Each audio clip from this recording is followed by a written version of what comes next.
untuk renungan pagi hari ini, temanya adalah hidup bermakna di dalam Kristus. Setiap orang mempunyai definisi hidup yang bermakna itu berbeda-beda. Ya, tapi pagi hari ini saya mengambil dari Basaman, itu apa sih artinya hidup bermakna? Hidup bermakna itu adalah kehidupan yang syarat dengan kegiatan, penghayatan, dan pengalaman-pengalaman yang apabila hal itu terpenuhi akan menimbulkan perasaan bahagia ya dalam kehidupan seseorang. Jadi kalau kita bisa memenuhi hal tersebut, kita itu akan rasa bahagia gitu ya. Contohnya misalnya ada orang lain ya, dalam hal kecil apapun kita membantu, kemudian mereka mengalami solusi, dalam hidupnya ada perubahan, kita itu akan selalu bilang, aduh bahagianya gak terbayar ya, seperti itu. Nah, hidup bermakna di dalam Kristus. Cara orang Kristen memperlakukan sesama menurut firman Tuhan itu berbeda, sangat berbeda dengan cara orang dunia. Dunia memberikan tempat yang terhormat bagi orang-orang kaya, orang-orang hebat, orang-orang berkuasa, lebih dari orang-orang yang biasa. Tetapi firman Tuhan mengajarkan kepada kita untuk memberikan perhatian lebih kepada mereka yang lemah. Nah, itu yang Tuhan mau. Di saat kita menjadi berkat bagi orang lain, khususnya itu mereka yang lemah, mereka yang berkekurangan, justru disitulah kita memberikan arti, makna dalam kehidupan kita. Kita itu memberikan pengaruh yang positif bagi orang lain. Ya. Bagaimana supaya hidup kita lebih bermakna? Saya hanya membahas ada 2 poin pagi hari ini. Poin yang pertama adalah menaruh belas kasihan. Kita baca dari Filipi 2 ayat 1. Jadi karena di dalam Kristus ada nasihat, ada penghiburan kasih, ada persekutuan roh, ada kasih mesra, dan belas kasihan. Dan ayat yang kelima, hendaklah kamu dalam hidupmu bersama menaruh pikiran dan perasaan yang terdapat juga di dalam Kristus Yesus. Artinya, sama seperti Bapa itu menaruh belas kasihan kepada mereka yang menderita kesulitan ya ataupun berkekurangan.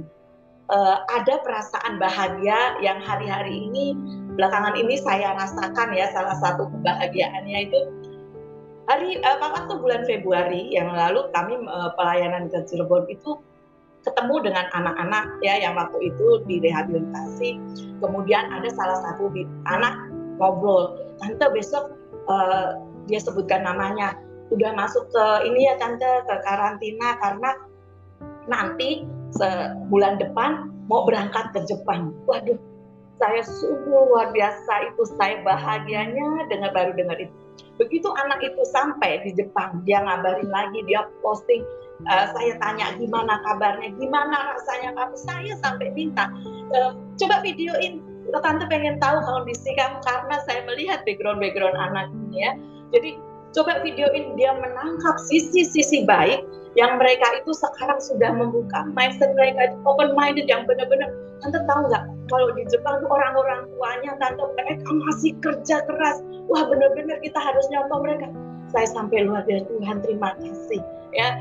Terus akhirnya bulan lalu ada anak satu lagi ya, anak satu lagi ngabarin saya lagi, tante, dia namanya Rafael, dia bilang, udah nyampe Jepang tante gitu ya, seminggu yang lalu, udah sampai Jepang.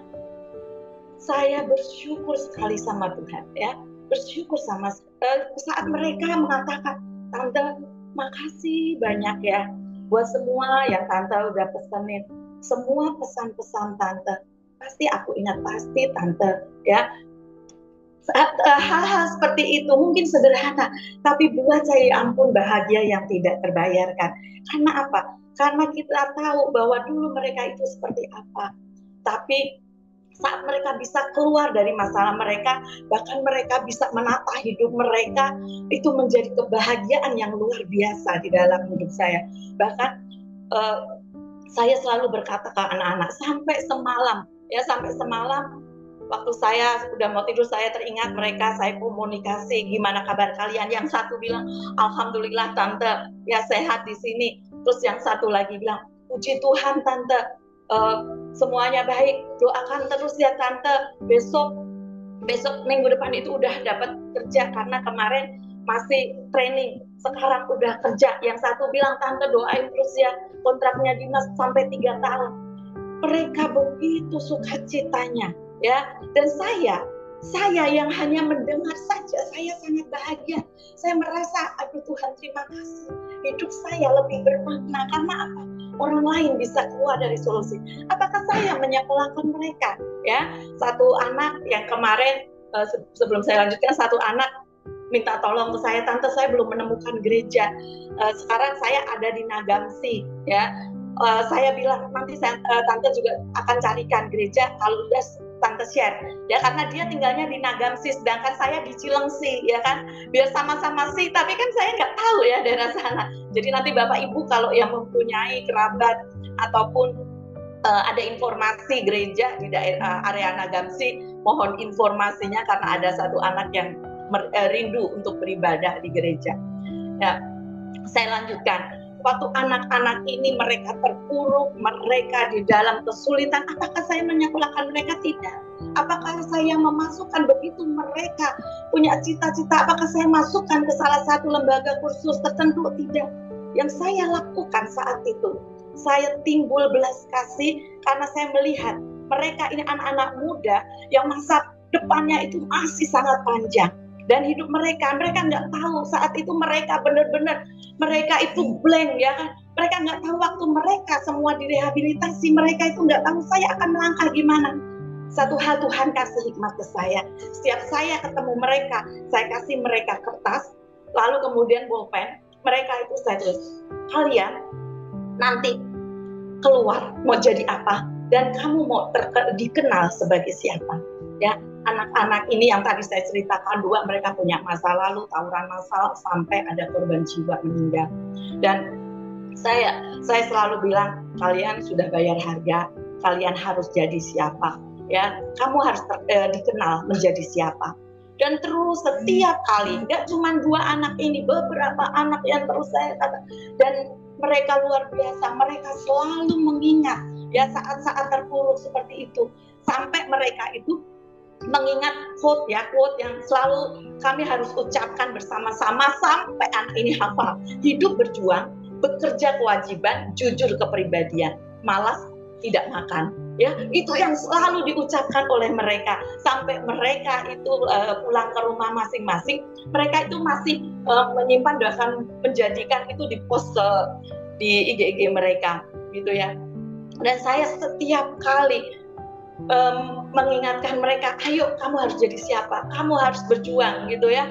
Dan anak-anak ini benar-benar akhirnya puji Tuhan mereka melakukannya, terus keluar, mereka itu cari ke tempat kursus, mereka cari tempat-tempat dia harus jadi siapa, sampai mereka tante aku pengen usaha, tapi kalau nggak punya modal, tante dulu nggak punya modal untuk memulai usaha, ayo pasti bisa. Wah, sampai, dan luar biasanya Tuhan satu persatu memang ada beberapa anak yang mungkin tidak sesuai dengan ekspektasi, tapi anak-anak yang mereka mendapatkan pekerjaan, bisa meraih cita-cita mereka, itu yang menjadikan saya merasa hidup saya lebih bermakna buat orang lain. Ya, ada kalimat yang selalu saya bacakan buat anak-anak, kuatkanlah hatimu, jangan lemah semangatmu, karena ada upah bagi usaha. Masa depan sungguh ada, dan harapanmu tidak akan hilang. Bergerak maju, stop mengasihani dirimu sendiri. Berawal dari sebuah mimpi, iman, dan harapan. Harapan itu bisa menjadi kenyataan. Tidak ada namanya kebetulan. Apapun yang pernah terjadi, semuanya bisa berubah. Asalkan kita punya harapan, disitulah masih ada masa depan. Berani bermimpi besar, supaya kebesaran Tuhan bisa terjadi dalam hidup kita. Jangan hanya mendoakan apa yang kita inginkan, tetapi mengerjakan apa yang kita doakan. Mulai dari hal-hal kecil, tetapi memiliki jiwa yang besar. Jangan mudah menyerah, jangan hidup dalam kekhawatiran. Jangan menunggu sukses untuk bersyukur, tetapi bersyukurlah, pasti sukses itu akan datang. Setiap kali mereka merasa jatuh, saya selalu katakan, jatuh, bangunlah. Gagal, bangkitlah. Gagal lagi, coba lagi. Gagal lagi, belajar lagi. Dan terus katakan, bersama Tuhan, pasti aku bisa. Nah, dan setiap kata-kata, mungkin saya tidak bisa menolong mereka lebih dari itu. Saya tidak bisa menyekolahkan mereka kembali. Saya tidak bisa memasukkan mereka punya cita-cita apa. Mungkin saya tidak punya modal untuk memodali mereka. Tapi setiap nasihat yang kita berikan, seperti di dalam Filipi 2, di dalam Kristus itu ada nasihat. Di dalam Kristus ada belas kasihan. Ya, dan itu akhirnya apa? Yang menjadi modal buat anak-anak. Akhirnya mereka memperjuangkan masa depan mereka. Ya, di sini kita terus belajar betapa Tuhan itu kalau di dalam Tuhan kita saling menasehati satu dengan yang lainnya. Bahkan kita selalu dalam mereka kesusahan kita ikut merasakannya. Ya, jadi sekali lagi kalau kita hari-hari ini merasa lemah, kuatkanlah hatimu, jangan lemah semangatmu, karena ada upah bagi usahamu. Masa depan kita itu sungguh ada, harapanmu tidak akan hilang. Kalau tadi adalah poin yang pertama, kita harus punya belas kasihan, supaya apa ya? Kalau dari belas kasihan kita akan keluar nasihat-nasihat, kita akan keluar memotivasi orang-orang yang ada di sekitar kita. Dan yang kedua, kalau yang pertama adalah belas kasihan, yang kedua adalah murah hati. Kita baca di dalam Matius 5 ayat 7. Berbahagialah orang yang murah hatinya, karena mereka akan beroleh kemurahan. Murah hati tidak harus dipresentasikan lewat materi, tapi murah hati bisa kita presentasikan lewat hati yang mengasihi. Ya, ini kesaksian lagi 2 bulan yang lalu, Bapak Ibu, ada anak yang telepon ke saya, tante saya mau ujian kejar paket, ya kejar paket karena mereka dari Cirebon. Terus kemudian saya tahu anak ini pasti kebingungan karena dia akan ujiannya di daerah Cilengsi. Lalu saya katakan, datang. Begitu kalian udah nyampe, ya mau dekat-dekat, telepon tante, chat ke tante. Akhirnya mereka begitu sampai, saya tidak bisa menemui mereka di rumah karena rumah saat itu dapurnya sedang diperbaiki, di mana-mana material. Akhirnya saya menerima anak-anak ini di gereja. Saat mereka mau masuk ke gereja, mereka tanya, karena mereka ini kan bukan anak Tuhan. Mereka tanya, boleh tante? Bolehlah. Terus mau masuk mereka masih tanya, gak apa-apa tante aku masuk. Gak apa-apa, tempat ini buat semua orang. Ya, saya katakan gereja buat semua orang. Akhirnya mereka masuk. Singkat kata, mereka saya persilakan untuk menginap karena ujiannya besok pagi. Saat mereka itu nginap, tiba-tiba daerah Cilengsi Cibubur itu hujan lebat, angin, dan akhirnya kami itu nggak tahu ternyata gereja ada yang bocor. Ya, gereja itu bocor. Mereka itu waktu saya masih di rumah, mereka itu cari ember. Ya, anak-anak ini yang menginap cari ember, cari petainpel. Begitu saya sampai gereja, mereka sedang berbenah gitu ya. Luar biasa. Dan begitu saya singkat katanya, begitu mereka semua udah beres-beres semua, dia bilang, terima kasih banyak tante, katanya. Terima kasih sekali, tante perhatikan kepada kami. Mereka merasa mereka nggak punya siapa-siapa waktu mereka mau datang ujian. Saya tahu mereka itu datang karena apa? Dia tidak ada yang bisa dihubungi, ya. Lalu mereka datang, benar-benar terima kasihnya luar biasa.